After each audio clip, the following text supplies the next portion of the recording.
Right, welcome back to another episode of the Tech Alley podcast. We are now in season 2, episode 1. Bonga, welcome back. Number two. How's it, bro? How you doing? I'm good, man. It's been sort of like a long leave of absence. We've been busy with school, academics, and all of that. And I think getting to the groove of school and then trying to fit time for the podcast and then replanning, and it's just been a little insane. But hey, we're here now, doesn't matter much. Guys, for the first episode of the new series, we've got a really, really exciting interview for you guys. Something that most of us know very little about, but rely a lot on during the daily course of our lives, right? Insurance, Bonga. I'm actually quite excited about today's episode because this industry, I heard about it once at some point earlier, like was it late last year or early in the year, but I didn't really understand it, and I think it zoned out of my head. So to get the opportunity to actually now delve into more deeper knowledge about it is actually going to be quite cool. Yeah. Right, so let's introduce our guest. So we've got the CEO of Granadilla Insurance, Mr. Jonathan Walker. Jonathan, welcome to the show. Thank you very much. Thanks, guys. Thanks for having me on. I just see you already have a gadget on with you and just straight my phone in my pocket. not even like a Sunday off where you get to stay away from a gadget. It's still within. There's no such time off with gadgets for me. Even when my kids are around, I'm still on my phone or something. Shame, man. So let's start from the beginning. Pretend like we don't know anything. Exactly. Yeah, I think I was talking to you before this. I know you do know a little bit, but okay, let's I honestly literally don't know. So, so InsurTech is spun. It's part of the fintech motion, I suppose. Yeah. I think everyone's kind of heard of fintech. Mm. I think fintech's been going on for a better part of a decade, I guess. Yeah, it's been a while. Yeah. InsurTech's relatively new. I think it's probably the first real big movers in InsurTech were about 3 years ago, internationally. South Africa's still always, as usual, lags slightly behind technology, although caught up pretty quickly in this field. So InsurTech effectively is just insurance part of the fintech sector. We're using technology very much to disrupt the insurance industry. I think insurance, a lot of people, it is a grudge purchase, and the reason for that, I think, is traditionally insurance has been these big mammoth companies with 6,000 actuaries sitting in a building. You've got absolutely no idea where your premium's going. Yeah. It comes to claim stage, you have to fill out a 30-page form, you send it off, you fax it off, and you wait 2 months to get paid out. So that, I think, is most people's experience. My personal experience, and I can tell you more about that just now, why I got into this industry, is exactly that. But I think the InsurTech specifically is just to tackle those real pain points about insurance and make it more cost effective using technology, make it slicker, make it faster, make it more accurate, less fraudulent. All the good things that technology can really do and really do accurately is the reason why InsurTech here. I liked your point about what you said about insurance industry being this big mammoth thing that has been existing. Because it's funny that I kind of feel like the entire financial services industry in this country is that kind of a place. Finance and insurance is literally almost viewed into this in the same light, where you have that kind of view that it's just this one thing where you put something in and then something comes out, hopefully one day, and then you're happy, or by the time it comes out you're so frustrated you're just happy with whatever that you get out of it. So I saw in the so as I was reading up about Granadilla, that story that you're about to tell, how you actually got it, that something frustrated you and then something happened. Tell us a bit more about that. I was actually quite intrigued by that story. So, a lot of people ask me this. So I'm a technologist at heart. I'm a software developer. Okay. So I've been kind of coding since I was a teenager. So technology is my passion, always has been. So I've always been involved in technology, mainly in the banking sector, mainly in the financial sector. And I lived overseas for a long time and sort of saw the financial or the fintech boom happening. I was kind of working in that sector, very, very closely with that sector. Came back to South Africa in 2014 to our beautiful, lovely country because I had some kids and, long story short, I came back Things for all the happen. good reasons because cool people, sun shining, and it's great here. But I didn't want to get back into the corporate world. So I started my own software consulting company when I came back. consulting back to the banking industry predominantly, doing trading software for the big banks in South Africa. But a lot of the technologies we were using for the banking sector of chatbots and artificial intelligence and machine learning and algorithms and all that technology we were using very heavily and solving a lot of the banking problems. And then one day I drove to London bicycle bike shop, parked my car outside the bike shop, ran inside for literally a minute to get my kid a tube for his bike, came outside and someone had carjacked my car and stolen my laptop and my cell phone. And it took 2 months to get my money back from the place. So this is kind of where it started. Long story short, I mean, I was running a software business. I needed my gadgets desperately, so I kind of went past Hi-Fi Corp and just bought new ones. And I hoped for the best. Just hoped that the insurance would pay out. And unfortunately, I bought one of the gadgets overseas. The other one, I bought got a Vodacom subscription, but they couldn't produce proof of purchase, and it was a nightmare. From start to finish, it was an absolute nightmare. I had to fill out forms. I phoned the call center. I can't even remember how many times. Almost lost the plot. Eventually, after just badgering them so much, I think they just kind of paid me out to get rid of me. But it was paid out less than I expected to, and I just, during this process was just thinking, there's got to be a better way to do this. Using technology, there must be a way we can just make insurance easier, simpler, much less fraudulent. Or my proof should be there already. They shouldn't be asking me for proof then. It should already be proved. They should already have validated all my information. So when it comes to claim stage, when you actually need your insurance the most, then it's quick, easy, simple. You get your gadgets back quick and easily, and that's how I got into it. So I just fundamentally, I think got to the stage where I said, well, let me start a business that just changes the whole sector for the better and makes this whole process easier. How did you? I think as I'm hearing you going about it and speaking on it, what I'm trying to think of is, how did you come up with the actual value proposition for such a thing? What is your thought process behind saying, I'm gonna go with insurance and I'm gonna go and insure devices and I'm gonna do it this way? This is why. Coming up with it whole, even though you have the story, which is sort of like a driver, but it's one thing having a story about something and actually sitting now and coming up with a solid plan of how you go from wanting to do something to actually executing it. Yeah, no, exactly right. I mean, so I was running the software company at the time, and we had a fair amount of developers on our team, and what we kind of did internally within the software company is played with a lot of technology, because we knew in the software game we've really got to be on top of things, and the software game moves so quickly that being on top of technology is, as a software consulting company at the time, and very important for us at the time, even now, important for Granadzilla going forwards, to mention is that we are a tech company at heart, and we will continue to be a tech company at heart. And at the time, it was very important for us to stay ahead of technology, so we were always investigating new technologies. So we kind of had these side projects that would always run. So, if 2 or 3 developers were pulled off a banking project and had a week to spare or 2 weeks to spare, we'd kind of kick them off onto side projects. We'd investigate software. We'd investigate all kinds of different things. Some of them came to fruition, some of them didn't.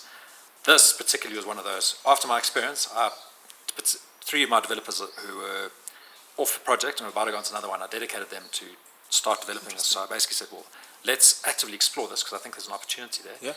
And I think we can do a MVP that will prove this concept and then kind of run with it. So it kind of started like that.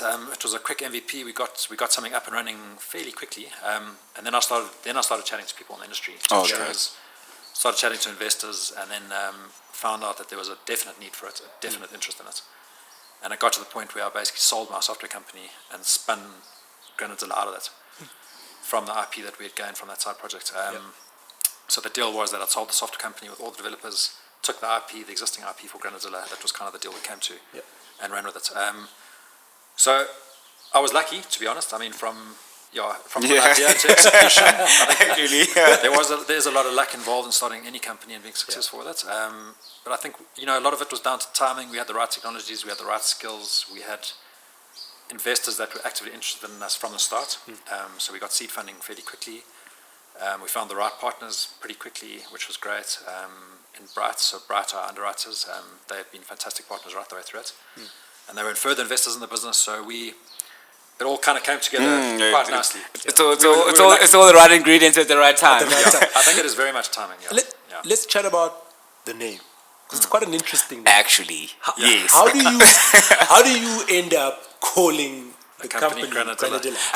Actually, what I wanted to even take a step further is it like an industry thing? Because I saw one of your other competitors has almost like A similar name. fruitish name as well. So I'm thinking, Yeah. is it like an insurtech space kind of thing? And there's a payment provider in Cape Town called Peach. So Yes. yeah, it's like a fruit bowl of. No, I think we want it to be fresh, fruity, exciting, which we are. We are an exciting company. We are fresh. We are dynamic. We don't want to be I don't want to name other companies here, but we don't want to be a Walker Incorporated or a whatever with bricks and mortar and 6,000 actually sitting in a building that no one can access and you just don't know where your premiums are going. We wanted to be exciting, vibey, different, fresh, and that's where the name came from. We really wanted something that resonated with our audience, that they knew was completely different. We are tackling insurance from a completely different angle, using technology. From the claim side, we actually started this process. Actually, that MVP we did, I was talking about earlier, I said when we started doing this, or I actually wrote the first line of code, my very first line of code was using artificial intelligence, because we knew that was where the hotspot was, and machine learning. So literally my very first line of code was using the artificial intelligence process and coming up with something different from the claim side, basically going, well, let's tackle the claim part first, because that's where the biggest bugbear insurance is. That's where the money is. Exactly. And that's where the frustration is, I think, from a consumer point of view. Like my frustration was you kind of you pay your premiums for years and years and years and years. And in my mind, I was a very good customer to my insurer at the time. I've been paying premiums for 5 years on my household goods and cars and gadgets. And then I come to claim time and they ask me for all kinds of stuff, that I want. So we thought, okay, well, let's tackle the claim process and basically make sure that at claim stage you validate it. You've uploaded all your documentation. We know exactly all about you. We've put you into machine learning engine. We've underwritten you. By the time you come to claim stage, all we need is you to basically do a selfie video. We just make sure we've got a whole lot of algorithms that run in the background that make sure it's not a fraudulent claim or there are no kind of outliers. And if it's valid, we approve it and we pay it. I mean, our fastest claim has been paid in under 2 seconds. Sure. From the guy hitting the submit button to being paid out is Yikes! less than 2 seconds. So, Okay, I think I want to have a bit more to delve a bit more into that process, but I'm gonna hold it off just for a second. The one comment I wanted to make is that I actually like how you are pinning the idea on artificial intelligence, because when I went to your website, I saw the URL as well saying Granadilla.ai. Yes. artificial intelligence, yeah. Yeah, exactly. so I'm glad you picked up, because a lot of people why is it .ai? Why is it .ai? So that's the first thing that I had, right? And I think Google almost at the time when I was checking it, it sort of like was flagging it as, is it somewhat not okay, or was it about the offices being closed? One of those two things, but it said something. But I remember I looked at the actual URL itself. Yeah. I stepped back, I closed the page, reloaded it again, and I checked. I was like, is this actually legit? I'm like, it's my first time seeing a .ai domain, as much as it is still kind of like tricky that my employer now is moved to a .africa domain. Okay. And so for regular customer, I mean, you're so used to the .coms and your .co.za's. So when you start seeing a little different URL, it's just this thing about a learning thing that comes along with that. But it's not necessarily about the URL, it's more about how you thought of something, you had the technology, and you are displaying it right throughout to how people actually reach you at a given time. And I think it's also a good point, because you have said that from the start you wanted to be really customer centric, really customer facing, and that's part of it. Is that you've said AI is at the core of what you do. Very much AI is at the center of what you do, and the customer's on the other side. So the customer must be able to see all of that stuff. Exactly, and that's you're probably right. why the URL looks like that. Exactly. I mean, the customer experience is extremely important to us. I mean, the customer experience is that's how we got into this game, So I think our end customer, our customer base is the most important thing to this business. And the way we're going to succeed, and we're very much of the opinion of we need to listen to our customers to find out what they need and what they want. And we're very willing to pivot and adapt very quickly to offer them the products that they need and they require to suit their lifestyle, and not dictate of what I think has happened traditionally is a lot of insurers push products into the market, dictates of how we should adapt and assure ourselves, where we of the opposite opinion. Firstly, .ai is actually Antigua, out of interest, so it's a British colony-owned island somewhere in Bermuda. Okay. So nice place to go visit at some stage, which I'll make a plan to go actually see where AI is based. But the exact reason for that domain is exactly that. It's artificial intelligence. That's why we chose that. Not a .com, not a .coza, we wanted something different. We wanted to be we wanted to be very, very fresh, very different, like we said with the name. But wanting our customers to realize that we are approaching insurance from a very different perspective, Yeah. a very different angle. Claims, you can get cover within 2 minutes. You can claim within a minute. Your first cover, for example, is 2 minutes, but we ask you at most, depending on which angle you go down, Nandi will kind of chat to you and talk to you and ask you questions that we need to ask you. At most, you get asked 12 questions. The second time you get cover, you get asked 3 questions. We know everything about you already. So your second cover, so you insure your phone, but if you want to show your laptop after that, it's literally, we know everything about you now. We just say, cool, what is your laptop? What's it worth? Boom, you're covered. Immediately, it takes seconds. Yeah, it was also interesting finding out about the chatbot. We were having a conversation about this yesterday. Yeah, Because we were we were. finalizing our planning for today's show, and then we go to the website, and then he's like, "No, you actually find a chatbot called Nandi when you come in." I'm like, "What?" It's like, "Yeah, well, okay, let's have a little." See how it goes on. It was like one or two lines, and then we dropped it off. But it was that in its own right was interesting, and it's quite interesting how the whole industry in its own right is moving on down that path. I mean, one of the other bigger insurer companies linked to the Blue Bank has a chatbot that also pops up on the website where you can take a cover or anything through a chatbot as well. Actually chatted, again, we chatted about it offline. They also use it for their investment piece. So, it's in there. But, I mean, we can chat about the customer journey now. Take us through that customer journey. So, I'm new. I just bought a hot new laptop or a hot new smartwatch. Yeah. And I log on to Translate.ai, or I open the app and I want to get that thing insured, and Nandi pops up. What happens? And maybe say we're selling it to someone like me who has smartwatch, 2 phones, electric cigarettes. You're our good customer. Or for example, we're going to log on later on and insure all of these gadgets that we've got here and run the show. So, how do you go about doing that?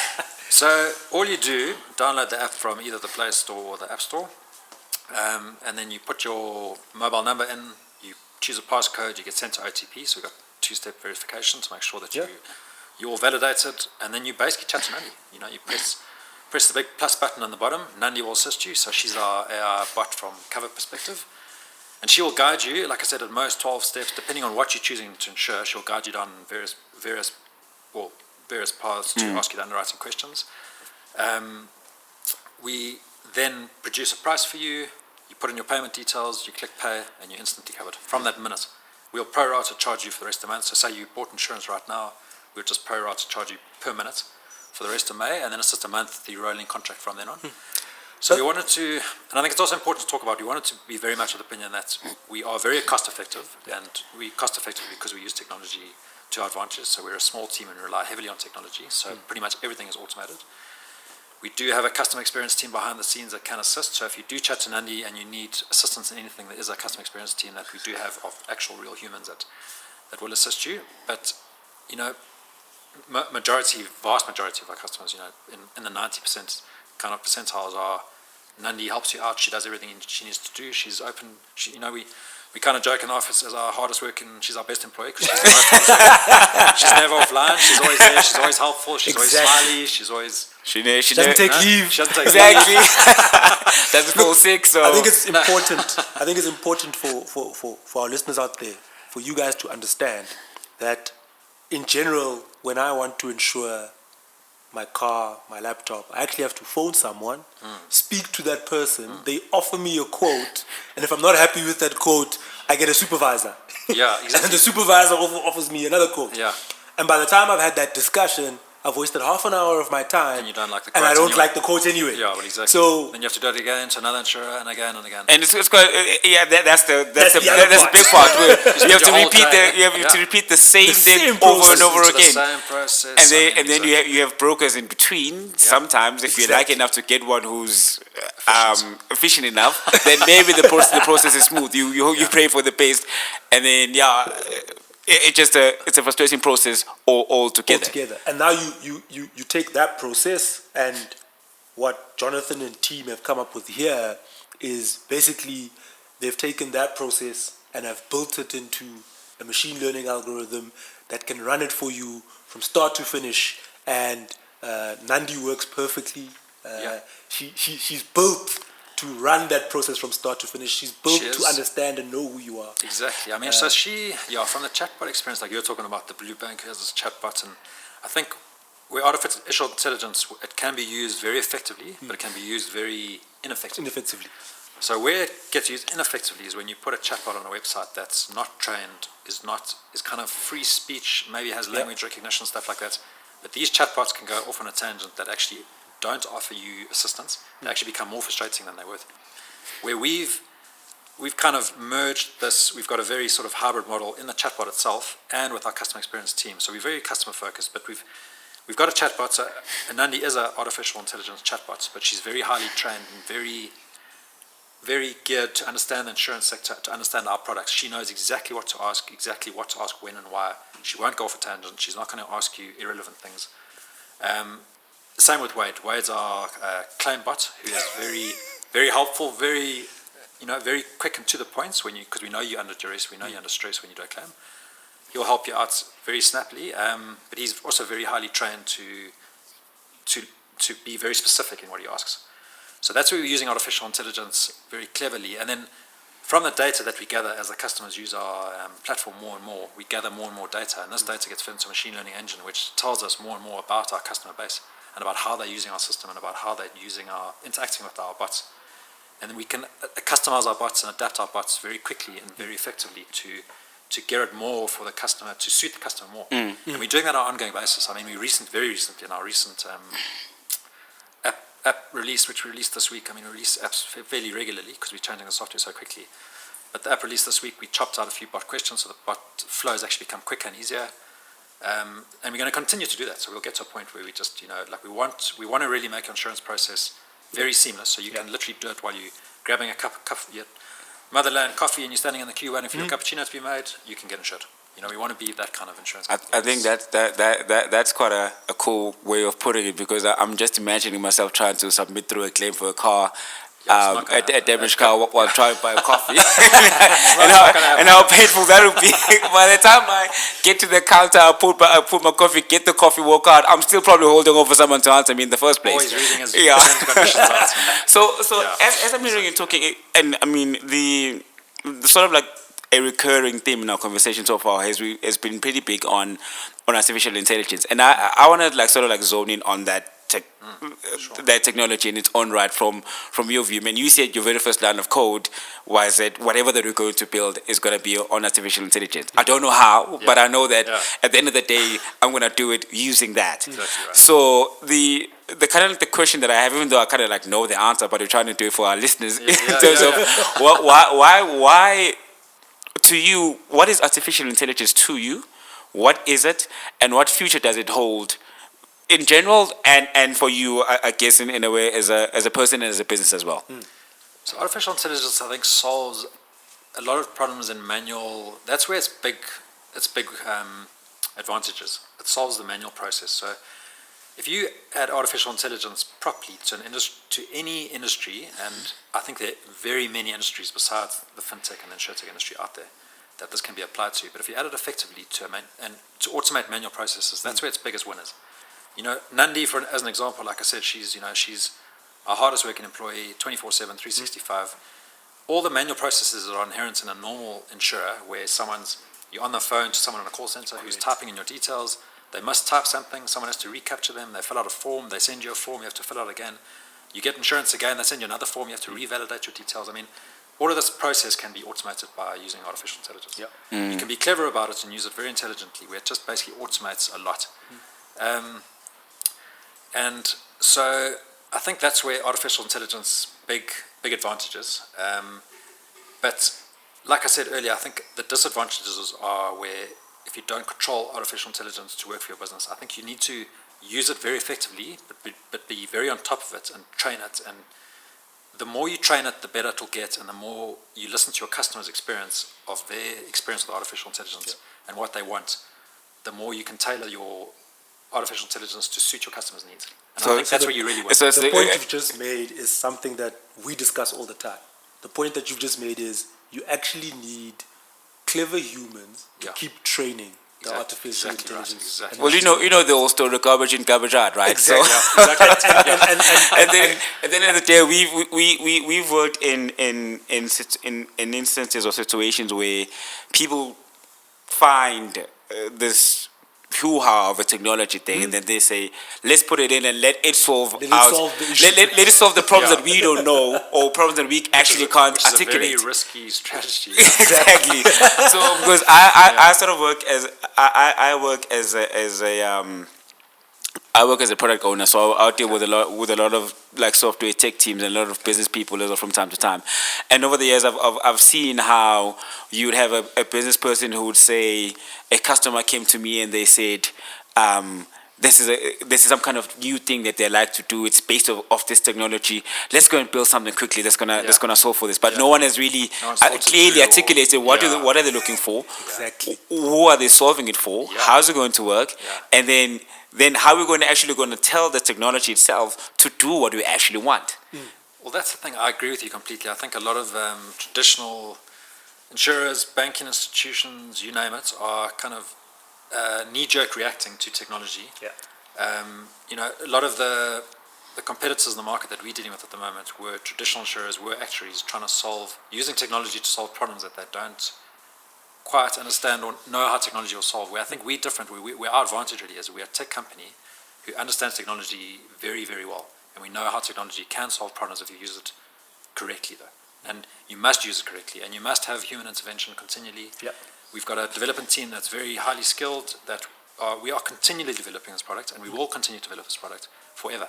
Yep. And focus on development and focus on our customer experience. And we talk to our customers a lot to get customer feedback. We engage with customers daily, literally, to get their feedback, good and bad, and we tweak and enhance the product to suit the customer's needs. And I think that's the important part, where if you're a big traditional insurer and you whack a chatbot in the bottom corner of your website, and you basically onboarding customers and they still go through a paper form process, which is I've seen happen very recently, it's not solving an issue at all. It's some product owner who sat in the office and gone, geez, this AI is something to jump onto.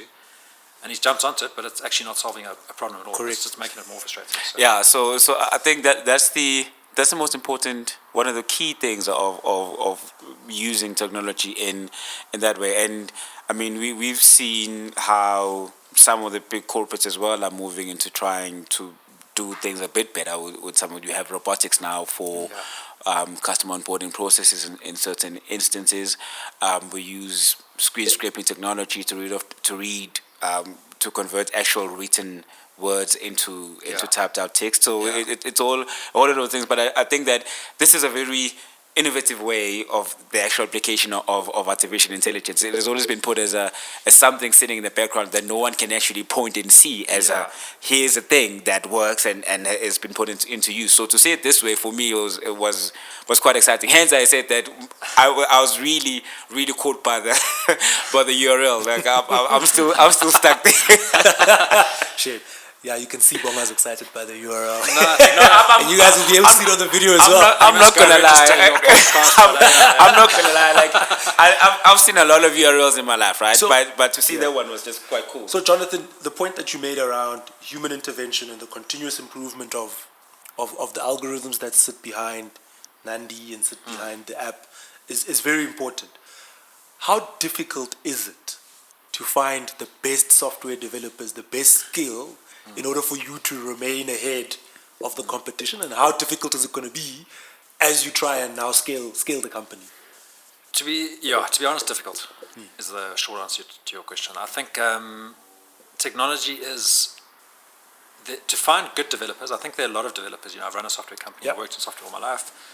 I've probably hired and Fired. I was going to say fired, but I saw that you ran short of saying that. Let's not say it. Yeah, let's not say it. Let's not. But I've hired 60 developers probably. I'm taking a stab at it in my lifetime. Good developers, very good developers, are very hard to find. They're like hen's teeth, and I think those good developers you need to really hone and keep happy and hone within your organization. But I think the way we kind of moving, and I know how developers think because I'm a developer myself. I code. I was out of coding when I got back to South Africa for 2 years, and I started coding again, and I realized how much I loved it and how much I missed it after those 2 years. So I really am a coder at heart, and I still actively code all the time. Much to the dismay of some of my developers, because I get properly involved. So they can't tell you one thing and then they're doing another one. No. I've looked at your code. I know how this works. But I think it's very difficult to find good developers. There are a lot of developers out there, and I think with the way the technology sector is moving, it's become, when I started doing tech, I was in the grad program at FNB in the late 90s. It was very unheard of. I was telling people what I did, and most of my mates and family were like, what is IT? Or what is that? What exactly do you do? Where now it's become very much, everyone knows what tech is, everyone knows what IT is. But I think it's, so there are a lot of people out there, but to find good developers is difficult. It's a global issue, to be honest. I think it's something we need to tackle as an industry. I think we need to train people a bit more cleverly maybe into tech. I think for me, personally, when I look for devs, we don't look for people with degrees, particularly a degree doesn't matter. I think that seems like that's quite a big push now in sort of like the development world. I mean, EY recently announced they're going to start hiring people regardless of whether they have degrees or not. I think it definitely makes sense. Deloitte has moved into that. I think Accenture as well at some point. You see it happening. You have to, and I think finally, the corporates are cutting onto this. Where you kind of like, I've always been of the opinion for the last decade at least, is going, well, you do a 4-year degree, you might do a BSc. I'm much more worried about developers being up to. Every developer we hire, we give a technical test to. We interview and we actually see if they can code and they can solve a problem. If they can solve a problem, it doesn't matter if they can do it in Python or C# or JavaScript, or I don't really mind. Solve a problem in some kind of tech and we can work with you. And I think those guys are quite hard to find. We interview a lot of people. Our hit rate of actually hiring people is quite low considering the number of people we hire, but we've now got a very solid team. And we will continue. We are on the lookout for good devs all the time, and we find that sort of word of mouth spread and sort of being in these tech forums helps a lot. Yeah. So that's how we find good devs. But it's an inherent problem, I think, globally, South Africa particularly. We're losing a lot of skills to global companies just because of salary factors and political factors, etc., which is a problem. But everybody's kind of dealing with it. Like Facebook's are dealing with it, Google are dealing with it, the Airbnbs are dealing with it. So long answer to a short question, but I think it is difficult. It will continue to be difficult, but it's not an unsolvable problem. We hire some fairly junior guys often. We've hired some guys out of different industries. One of my best devs was actually a digital designer. He had never dev'd in his life, and he's one of my best devs I've had. He's switched industries. He taught himself to code. He put some code, and I said to him, right. He was on a forum, and I said to him, write this piece of code for me. You've got a day to do it, send it to me. And he wrote it, and he came to me, and it was well written. And he came and he worked for me, and I put him on a 3-month probation period, and he's been with me for years and years and years. And Sure. So it sounds like everything from the business itself to the people inside the company is turning things on its head. Which is key. It is, I think, exactly. I think we need to approach this exactly right. The way we approach business, the way we hire, the way we run, the way we operate, we very much techie focused, very agile based. We do things very quickly. We run our team very quickly. We hire people very quickly. We do things very differently, very, very differently from start to finish. So it's very, very interesting. So, Granite Dilla Wallet. Let's chat about the wallet. Why the need for Granite Dilla Wallet? How does it help, or how does it add to the coverage that I've already got? Say I've insured my cell phone or my laptop. Why do I need a wallet?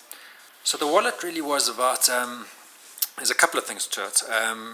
You can refer your friends, so you can earn cash directly. Refer a mate, get $50. It's pretty much simple as that.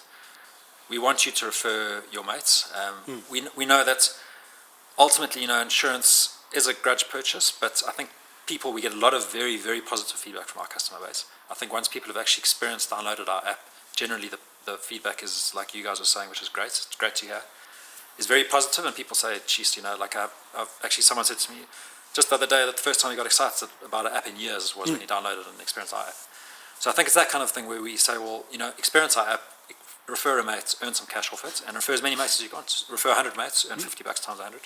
Simple as that. I'm rich. There we go, guys. Everybody start referring your mates. What? Yeah. Jeez. So that's one reason is cashback. But in that cashback, there are kind of 4 components. I'll talk about all 4 components. But the one is cashback, which is quite important. Not just referring your mates. It's cashback from a point of view of, and I think a lot of insurance is kind of heading this way, is where you're putting a lot of premium into covering your devices. We are very cost effective. So we are a lot more cost effective than traditional insurers because we're using tech to solve a lot of the manual processes and we don't have many overheads. We're a very small team.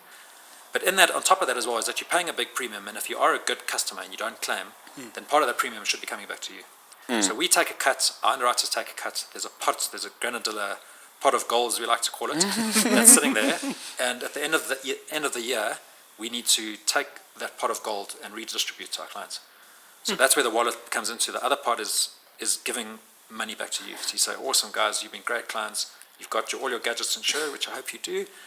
And you've been a great client for a year, and here's something for you. So to ponder on that point about paying back, I think as you were busy talking, I was busy asking myself, but almost every insurer does this thing where they say if you don't claim for an X amount of time, you get a claim back. But the one thing that I guess I can say I like is the fact that the turnaround time is a bit shorter in yours than a traditional insurance, because most of them will tell you, go claim free for 3 years or 5 years, and we're going to pay you 1 month's worth of your premium.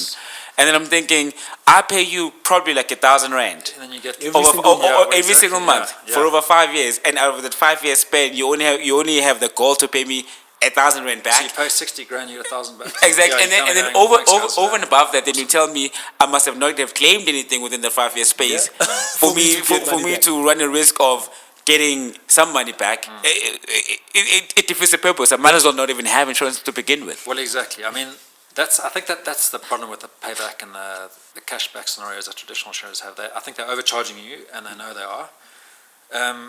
And they're going to give you cash back because it's built into their pricing model, where we kind of the opinion, well, it's not our money. We say your phone was 100 rand to insure, we take a cut, Bright takes a cut. The rest of the money it's not our money, it's not Bright's money. It sits in a pool to pay claims that are legitimate. Correct. The rest goes back to you. It's not a matter of that we building up a big book here and we're running a huge profit margin here. We just taking a flat fee off every premium. The rest of the money isn't ours. It's put into a pot. We never touch that money, and we never want to touch that money. It's your money. So I think it's a fundamental different thinking of a traditional insurance. It's not. It isn't in our profit margin. And it shows in terms of like how the customer centricity has been taken into point with that, because you are so used to traditional companies that say we are doing something for us that someone must pay money for us to give to them as a service. Exactly. So to then have someone who's saying I'm willing to actually take a cut, if I put it like that, to retain that person for longer, because that cut most likely is less marginal than the money that I'll make off of them, of their premiums over time. Exactly right. But for me to show that I am for them, for them to show themselves that they are for me, I must show myself that I'm for them as well. And it takes quite a lot of sort of like maturity, if I may put it, to actually have that kind of mentality about how you build a business, run your business, and maintain it as well. Yeah. And again, like you said, the customer's at the front. And you have to be able to show the customer those type of things so that the customer trusts you. Exactly. Because ultimately, the relationship is built on trust. The relationship, I think trust, sorry to jump in a little bit, 100%. but I think trust is I think you cotton onto a very important point there. I think in the insurance industry, trust is a huge factor. Yep. And a lot of people don't trust insurers. Even though we pay them big exactly premiums. this. You pay them a lot of money. When you come to claim stage, it's a big mission, and you don't get what you've put in back. Yeah. So trust is an inherent problem, and I think for us, we want to kind of solve it. We want to go, well, we are trustworthy. We are backed by Bright, who are a big company, who are backed by Fairfax, who are a listed company in Toronto. They're like a $20 billion company. I mean, we are backed by giants, literally. We are very trustworthy. We are going to take your money. We're going to put it into a pot. We're going to take our fee to run our business as cost effectively as we are, and the rest is to basically pay legitimate claims and then pay you back. We're thinking about this very differently. I think that trust factor is a huge component though. We want our customers to trust us and know that we will pay them out when the claims come in and you need us at the time. And it's quite important. I mean, we all know the story about a particular insurer and what happened with a life insurance claim. The recent one. So, I mean, stories like those that when you see it, you're like, oh, well, there they go again, doing what they typically do all the time. You know what I mean? You've heard the story 100 times. Exactly. And even if maybe there were merits to the story, the fact of the matter is that it is a said company refusing a claim because of X that happened, and how the company itself responds into that. It's sort of like, you're going to listen to us, as opposed to, okay, we understand that you are not understanding it properly, but here's what happened, and put us in a way that trust is still maintained in the process. Exactly.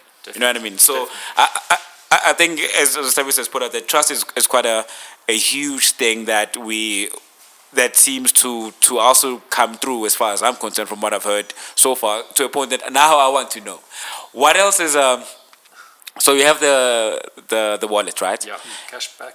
So it's wallets, cashback, and what So else? you got the I'm trying to understand like the entire scope of your components of it. of Yeah. your entire product set, if I put it that Yeah, way. no, that's fine. I mean, yeah, so the wallet is cashback. Those two pieces, I suppose, the referral and the cashback on an annual basis, and we will continue to build that out. But you've also got the pay for your premium, pay for cover out of your cashback. So the kind of concept nice. of Okay. the wallet. You build up cash, you get multi-product discounts as well, which also go into your cashback. So the more you insure with us, the more you earn out of us. Hey, I That got 4 cashback devices. goes I into think I wallets. should get on it. Yeah, exactly. You'll be earning cash off every device, and that money is not like we give you a discount, but it's actually going into your wallet. It's Yes. cash that you're seeing every month. So you insure your phone with us for a month, you're getting cash back immediately. You're seeing it actively going to your wallet, and then you can start using your wallet to pay for your premium. So you can say all of a sudden, cool, now I've got 200 rand sitting in my wallet, and I can cover myself for the next 2 months. So I'm just going to pay it out my wallet. It's useful money. So I think the concept of the wallet is quite important, and we're going to continue to build that out. But then the rest of the components, I mean, I think we've spoken about, Nandi, we've got Wade. And then it's a simple product on purpose. We've purposely made it simple and 100%. intuitive and easy because that's what we're all about. So. And you've built most of your offerings obviously based on customer feedback. So you've had the smartphone, you've had laptops. Yeah. The one that I really found interesting, and maybe you can tell me the story of how we ended up doing it. The cycling one. Yeah. How did you end up insuring Cycling. cyclists? And I yeah. think you said per hour, per ride, Yeah. and how do you end up getting to that point where I can wake up and decide I'm going to go for a ride, get on the app, say, I'm riding for an hour, can you insure me for that hour? Yeah. How do you end up getting to that point? I got a friend who's a cyclist. I think I might just be making some money now. And he rides almost every single day. Every Sunday. Yeah. There we go. Refer him. Get him on. No, cycling, I mean, funnily enough, a lot of the bright guys that we deal with are cyclists. From the CEO down, they're a big cycling community. My brother, who's also involved in the business, is also a big cyclist. I was a big cyclist when I had more time and fewer kids. But I want to get back into it. And I think cycling in South Africa is a big community. And it's people are becoming a lot more health aware, fitness aware. Cycling's kicking off in a massive space. And for us to kind of prove our technology, we built into the system from the beginning is the concept of on-demand insurance. So I think on-demand insurance is still, it's a part that we're still tackling as an industry globally. We're still tackling the on-demand. We're not sure how it's going to work, how it suits the customer, but we're playing with it. And this is kind of, with the cycling, was a perfect synopsis of just going, well, we've got a cycling product. We can kind of cover you per hour. You're going for a ride. You stuck out in the middle of, you go... Cradle of Cradle Humankind. of Humankind, exactly. I just lost my chain of thought. Cradle of Humankind. And I know a lot of my mates do, and they drive out there. And you're at a puncture and you're kind of stuck and you now 60 k's away from home, and we can kind of just send you an Uber and sort you out, pick your bike up, take you to the closest bike shop, get your bike fixed. That is a real practical practical exactly. So my friend once got stuck by the airport. He stays in Kempton Park, but the thing that he stays virtually, I believe, and it's quite, even though it's close, it's not close-ish. Close-ish, yeah. Especially when you don't have when your park is broken and you don't have your phone with you. And then he managed to hail the car, and then gets to call. He called me and called someone else, but I wasn't available. And he's like, "I'm stuck by the airport. You make a plan." No, and this is exactly. I mean, I've had a personal situation when I was living in the UK, being in the South Downs, and I had a puncture, and I had to basically run 10 kilometers or something with my bike to get to a pub and then phone a taxi. And it's that kind of insurance we offer, is to kind of just take the hassle out of cycling if you are in that situation. And it's just kind of proving that, like, on demand, kind of showing that, I think from a technology point of view, firstly, we've got it there and we can explore it, and we can start playing with this kind of technology to suit the customer's needs and providing feedback. We can start, offering really tailored solutions to our customer base. So cycling, it's an interesting product, and it's interesting that you picked up on it, because it is something that we're working on. We're actively talking to the community now, engaging with them, because we're sort of expanding on it a little bit. But we are, we've got lots of gadgets. We started off with cell phones only. We've now got 14 products in the market, so we are expanding, and we will continue to. We've also got jewelry, which is also gaining a lot of interest at the moment. because I think jewelry inherently currently is you have to bundle in with your household contents. It's difficult. There are a lot of, I know a lot of women, particularly out there, that have very expensive engagement rings that they maybe don't have a house yet, or the younger generation, as you're buying houses later. I think everyone's kind of focusing on Korea and other things, traveling and stuff. It's happening internationally. It's happening in South Africa too. Is people are buying houses later. You might not have a home contents policy to put it into, but you've got a high risk item that you take out and you wear on your finger, or you've got a nice watch. We can cover those very cheaply or very cost effectively, and so we're getting a lot of interest in the jewelry sector as well. And travel, we've also got travel, which is different from gadgets, which also is come feedback from the community, and it's tapping into a market that just, travel insurance is inherently quite difficult to get. You buy it through your agent, you fill out a number of forms, it's very confusing. 100%. You're not sure what you're covered for, what you are covered for. Like, read the documentation. I mean, I've been in that situation before as well, where our travel product is very simple, very easy. It's a bundled product, it's a basket of goods. You literally choose what you want, what you don't want. It's very simple. You just tap. But I think it's a choice of 7 or 8 items. You choose what you want, it just tallies up. You can actively see what's going to cost you per day as you add items. You choose your date range, you choose local, international cover. I mean, it's very easy to use, very simple, and it's getting a lot of attention. It's getting a lot of traction in our markets. I'm not sure whether you're noticing or you have noticed it, but as you're speaking, what I'm realizing is that the trust factor that I spoke about earlier is coming full circle. You have people that are trusting you though at gadgets, but now they're now expanding into outside of tech things. Yeah, it's scaling. It's literally scaling to now a fully fledged insurance company, like a fully fledged normal insurance company. Because if I can trust you with the phone, which is the first piece, I can trust you with a diamond ring. Yes, exactly. I can then trust you with the TV in my house without trusting you with everything that is in the house. Yeah, exactly. And then I can get to trust you with a couch, with a table.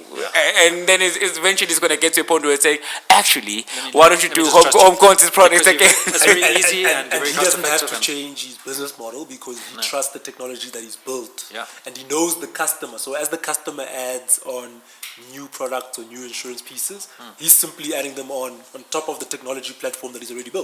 Well, exactly, and I think that's one of our key advantages. Exactly right. I mean, as our sort of audience grows and expands, and then they do buy houses.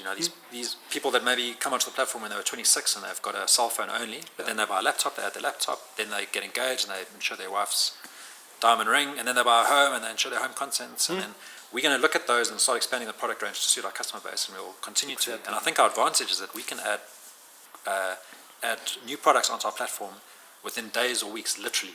We've added new products on within days, from start to finish, where traditional insurers will take months. Bureaucracy is still a huge. We have several meetings with the actuaries and compliance, and we can kind of just go, well, and Bright are a fantastic partner in this regard as well. I mean, literally, one of the meetings we had, I think we rolled out 5 products at once. We had an hour-and-a-half meeting. We signed all 5 products and we rolled them out. I mean, it was start to finish those 5 products. Very quick. That would be a dream. I think the fastest that it's taken me to get a product off the market was like 2 months. Yeah. So if that's the fastest that I ever got it, I've never really got it anywhere faster than that. I think we've covered quite a lot. I mean, we're going close to an hour now.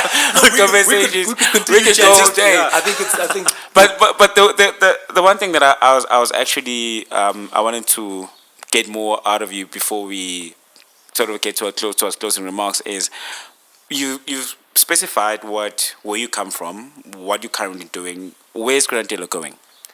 So Granadilla is, I think we'll just continue to listen to our customer base, continue to grow and offer them products that they need and they require for their life stages, as they grow into whatever they're growing into, and as they're moving on and doing whatever they're doing. And that's why we're offering the jewelry products and the travel products and the cycling products. And we will continue to investigate these paths. We might move into the life sector at some stage.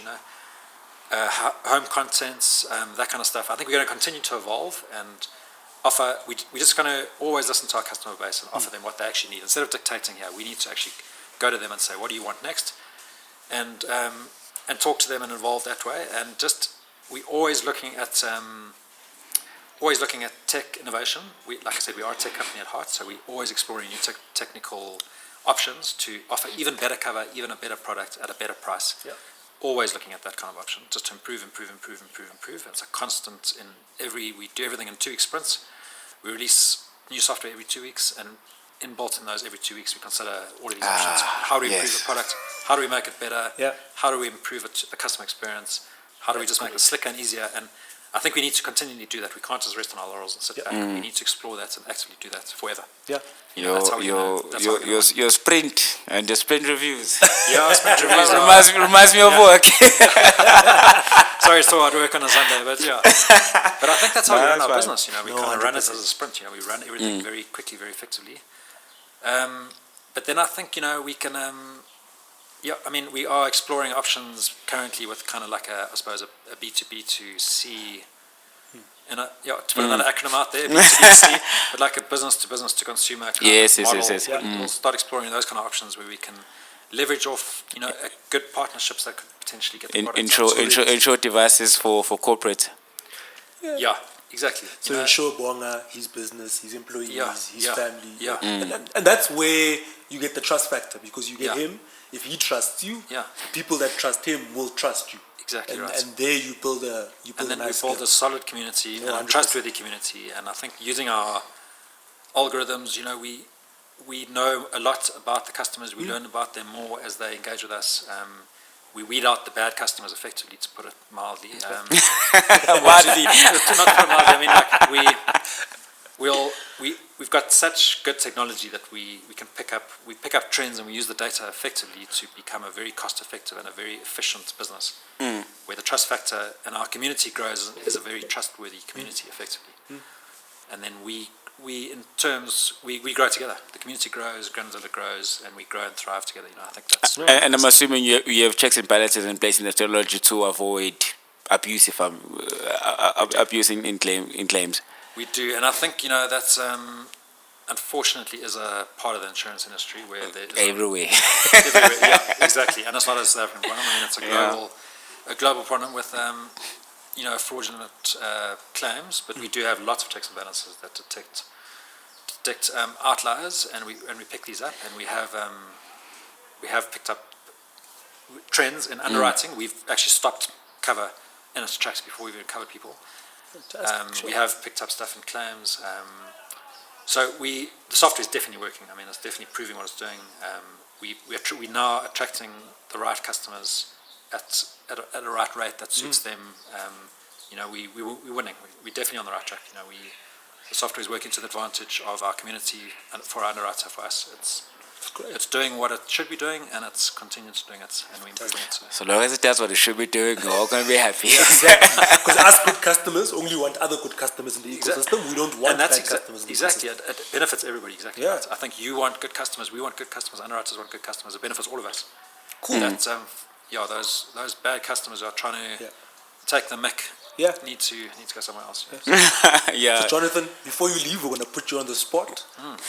Hit us with the tagline for Granadilla.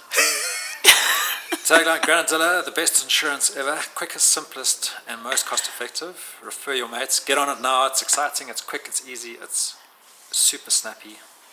Just try it out. Download it. Try it out. Let us know and give us feedback. I mean, we thrive on customer feedback. Let us know if it's good, bad. We want to hear from you guys. We really do. We want you to download it, play with it, and let us know. So on that, if I'm a customer, how do I actually give Granadilla feedback?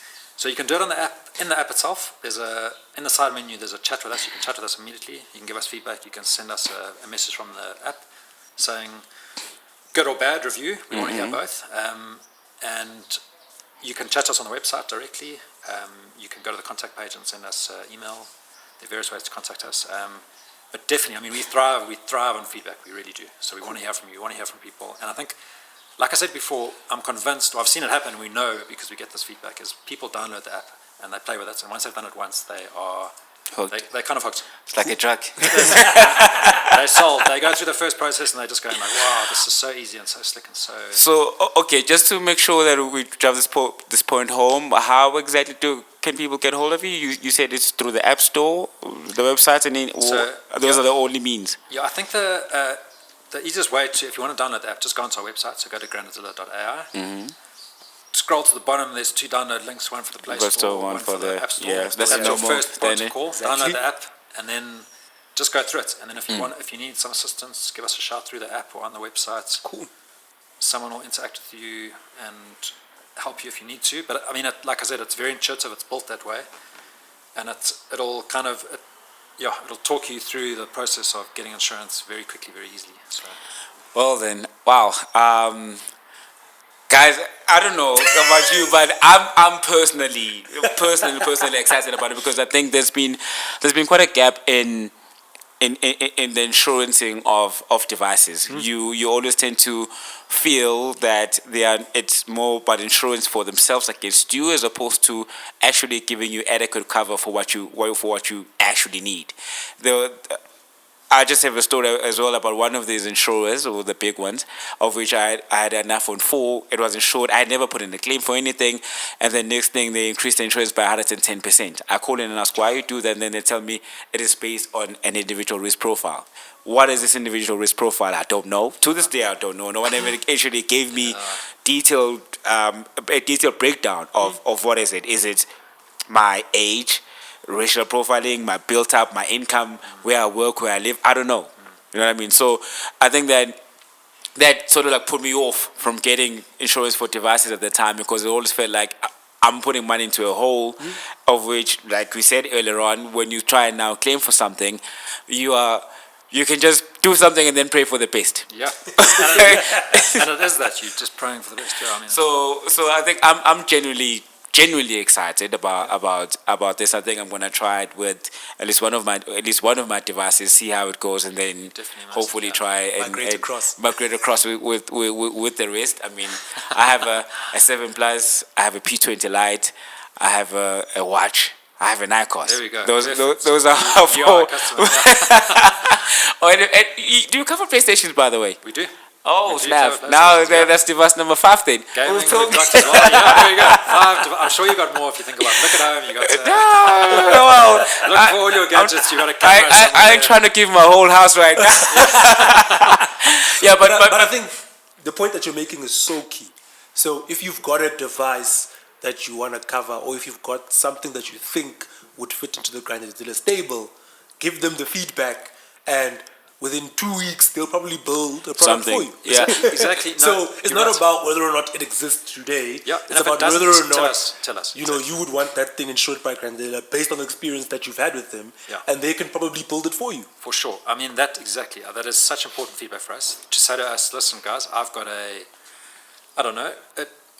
looking at your podcast, whatever this thing is called, I've got a podcast stand mixer and a mixer. There you go, shows my ignorance of podcasting. I've got a mixer that I want to show, and we get enough feedback on that. We say, right, let's build a product for mixers. There's a market for us. No, 100%. I think that's important. I think the final point for me is that I also had an issue with insuring devices with traditional insurers, because it feels like they are insuring something that they don't understand. Yeah. So that is the first thing. Yeah. And then with the service provider, it's fine. You can insure with them, but then again, they're no more different to a traditional insurance provider, because it's more, or at least at the time as a customer, it felt like it's more about them than it is about me. Yeah. So the one thing that I can say I take away from this conversation is that at least I can trust it enough to say, as a person who's a techie myself, I see it as, if I'm putting something into if I'm like covering my devices with a company like this, they know the value of the device. I know the value of the device. No one can really trick the other person about what. So I'm certain I'm getting what is available for my word. That's why these big insurers are good with house and cars, because they've been with that. They know it better. But tech is more or less of a thing. They do it on the side because they want to do it, or because the market was sort of like dictating for it, but they never really gave it enough investment or thought process into actually doing it correctly. So that's the kind of like the takeaway that I have out of this conversation, really. Yeah, exactly right. I mean, that's I think we've covered a lot, and we did. Yeah, Jonathan, fantastic. Thank you very much for joining us. Those of you that can't see on the video, we've got a whole entourage came through. It's been a fun discussion. Everybody's been smiling, laughing. We've all had a lot of fun. So thank you, everybody that came through. We really appreciate it. Thank you very much, Jonathan, for your time. Thanks, guys, for having me on the show. And it's been fantastic. We wish Grindezilla all the best. Thank you. 3 new customers in the house here today. I'll be that chatting. I'll be there. chatting with you, Spoon. I'll be talking. So we'll be chatting to Nandi soon. And Nandi's look out for that. She's waiting for your call, waiting for your chat right now. Yeah. Not for your call, for your chat. Yeah. No, thank you very much, guys. Final word. Granadella is out there. Let's get on it. Let's support and let's give them the feedback that Jonathan is demanding from us, good and bad. And let's make sure that we're ensuring all of our devices. I know as a young black professional, and I know a lot of my friends, Bonga will say the same. We've all got smartphones. We've all got smartwatches. We've all got laptops and MacBooks. Yeah. Let's ensure those devices. Let's get them covered. And Granadilla looks like something that could be an option for us out there. I'm definitely using the whole referral thing. I need to make. Bonga just wants money from the rest of you guys. Some money. I need to make. Sorry. As a side story, Yeah. I put a referral link on Airbnb. Right, I have £15 worth of wallet in my account, my Airbnb account, because someone signed up and actually completed a trip. Yeah. I have about 10 of those 277s pending as we speak. Can you imagine if they all everyone kick in? actually Yeah, exactly. kicks it off? Yeah. Man, those $50 are coming through for me. It's a no-brainer. Exactly. I agree with you. Refer as many mates as you can. You might as well. And if 100 of them take cover, then I mean it's 50 by 100 is jeez, it adds up. That's a lot. It's Okay, definitely cool. worth it. Thanks, So- thanks for having me on the show. I really Thank you appreciate very it. much. Thank you, It's really fantastic appreciate it chat. And Cheers. Cheers, man. Sure.